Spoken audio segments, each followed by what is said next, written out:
What's up, 10 Skill Squad? You guessed it, Project Hellspawn is back. And we've got some major upgrades for this thing, and today we're gonna bolt them on. Now, for those of you that are new to the channel, welcome. I'm glad you found it. I like to do RC shenanigans like this all the time. And this thing is gonna be pretty wicked, so you're gonna wanna stick around. And if you don't know what Project Hellspawn is, this is an Axial Wraith spawn that I got late last year because I wanted it to be a basher, crawler, wicked animal.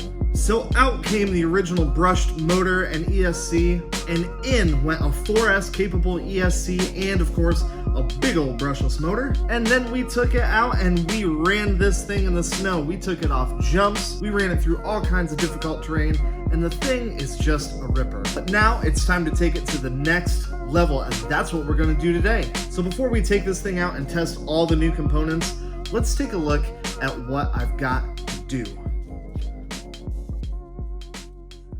So first off, we've got this brand new billet gearbox.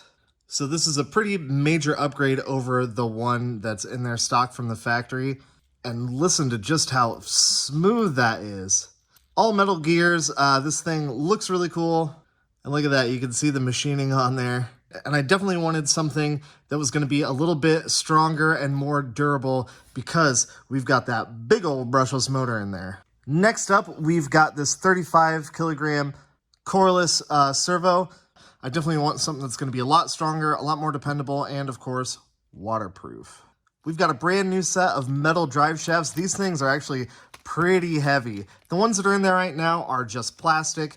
Again, I haven't had any issues with them yet, but we're definitely going to be upgrading everything else on the drivetrain, so we might as well upgrade our shafts while we've got them. I just got these on Amazon. They were pretty inexpensive, and they had decent reviews, so we'll see. Next up, we've got these aluminum links. So not only do these look really good, but of course they're metal as opposed to the plastic ones that are on there. Definitely going to be a lot more heavy duty than what we've got. And I mean, just look at these things. They're freaking awesome. And here, look at this nice piece of machinery here. I got metal axles front and back. This is just a new drop-in replacement. So it's already got the gears and everything in there. This one's made specifically for the Wraith, and everything on it is metal. It should be a really, really nice upgrade. And of course, I got one for the rear as well. I got it as a set, front and rear. I think you can buy them individually, but whatever. Go big or go home, right? And finally, we're gonna put some new shoes on the thing. These are the Duratrack Showdowns. What are those, CRs? And just look at that, a super aggressive tire tread on that thing. Pretty big lugs on it.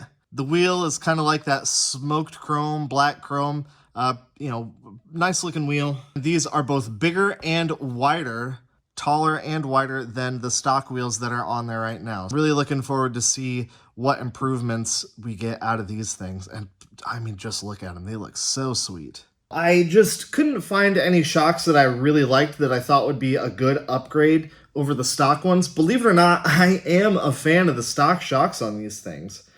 They've got plenty of travel, they're nice and smooth, they're threaded and fully adjustable, and if I break one, it's pretty cheap to replace it. Now I was going to go with some internally sprung ones like the Desert Lizards.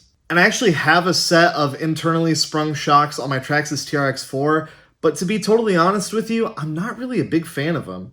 Yeah, they look cool and they definitely free up some space, but my experience with them hasn't been that great. They're a little more bouncy than I like on a crawler, and servicing them is not as easy as just a normal threaded shock with a spring. So that may change in the future, but for now, we're gonna keep the stock shocks. If you know what shocks I should be putting on this, let me know down below. All right, now the moment we've all been waiting for. Let's tear this thing apart and get to work. With the body off and the lower skid plate removed from the cage, we can open up the receiver box and unplug our steering servo. Now we can remove the shock from the axles. I kept the hardware in the shocks so I didn't lose them. No need to remove the top part of the shocks from the cage since we're going to keep them. Removing the old transmission is easy. 4 screws on the bottom of the skid plate and it's out. We can pull the drive shafts out with it since they're getting replaced too.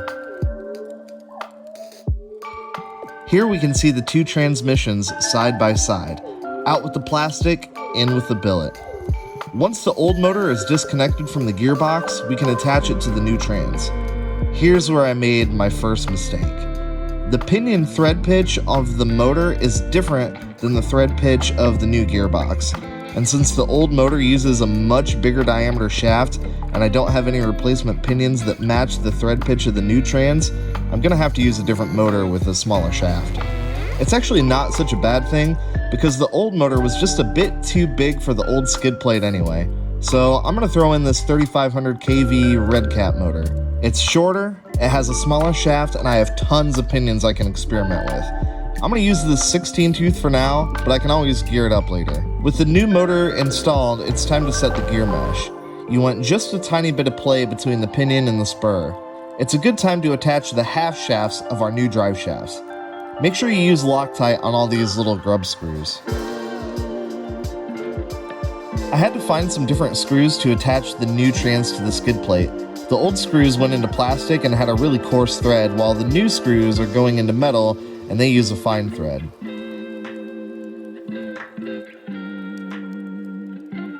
I put the two axles side by side to make sure that all the new parts were installed in the same way as the old stuff.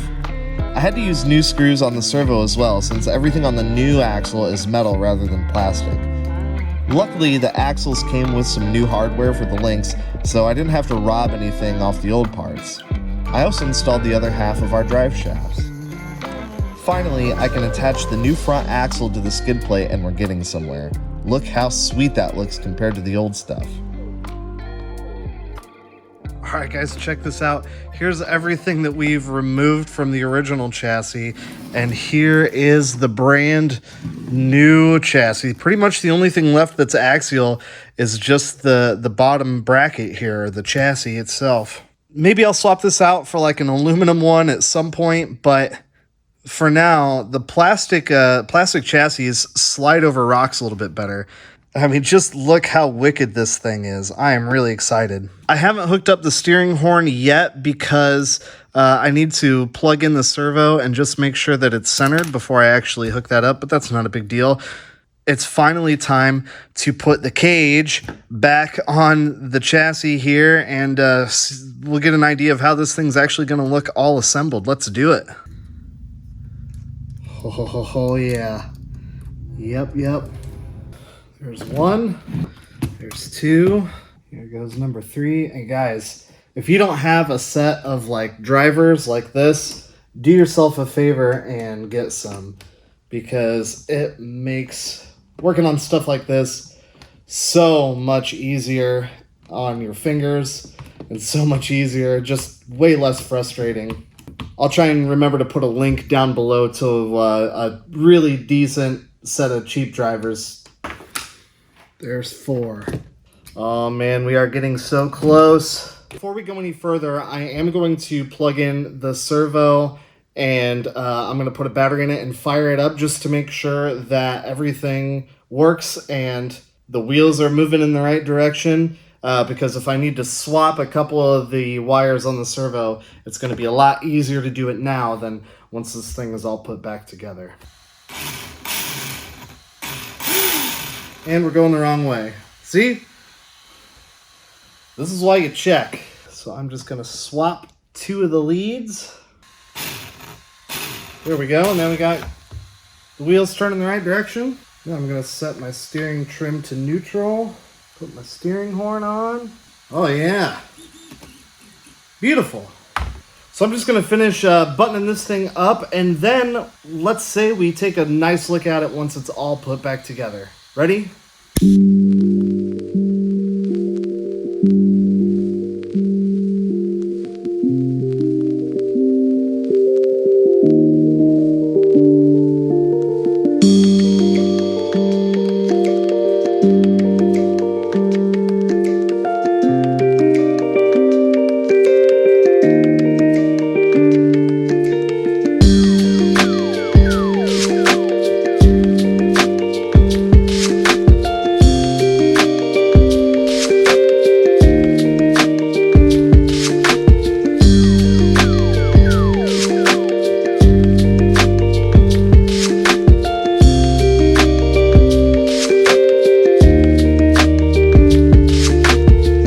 what do we think, 10 Skill Squad? The old Hellspawn is looking sweet, and I have improved the turning radius of this thing like a bajillion%. These new super aggressive tires, it looks like they are gonna be really, really good at digging through the terrain. And I am really excited to test it all out. So if you wanna see how this thing performs on the trail, stay tuned for the next episode, because we're gonna take this thing out and put it through its paces. So make sure you stick around for that, 10 Skill Squad. All right, guys, until the next time, peace. Chopping TRX4s out here, chopping them.